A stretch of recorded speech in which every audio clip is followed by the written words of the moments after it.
Welcome back to Storytime with Sugar. Today we're reading Just Big Enough. Every morning on my way to school, I always sit in the same seat on the school bus, but this morning, a big kid took my seat. "Excuse me," I said, "you're sitting in my seat."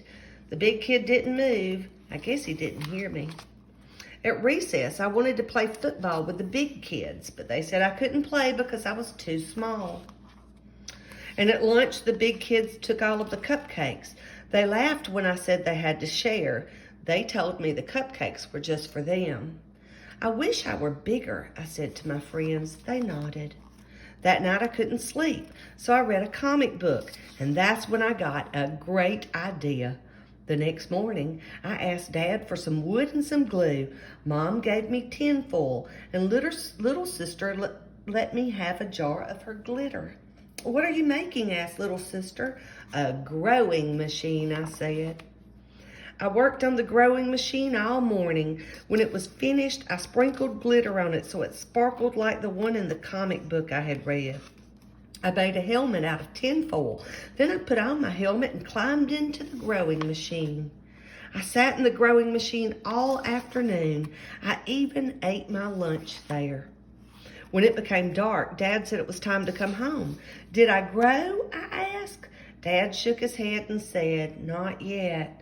"Maybe I should sleep in the growing machine," I said. Dad didn't think that was such a good idea. The next day I went to Grandma and Grandpa's farm. "What's the matter, little critter?" asked Grandpa. I told Grandpa about the big kids and how I was trying to get big too, so that I could do all the things the big kids did. Grandpa took me out to the meadow. "Look at those two horses," he said. "Which one do you think is the fastest?" "The big one," I said. Grandpa let the big horse and the little horse loose. They started to run across the field. And do you know which one was the fastest? The little one. The next day at school, the big kid said again that I couldn't play football because I was too small. I started to get mad. "I challenge you to a relay race," I said. "The big kids against the little kids." The big kids laughed, but they said okay. The whole school came to watch the race, and you know what? The little kids won. So, I guess sometimes being small is just big enough.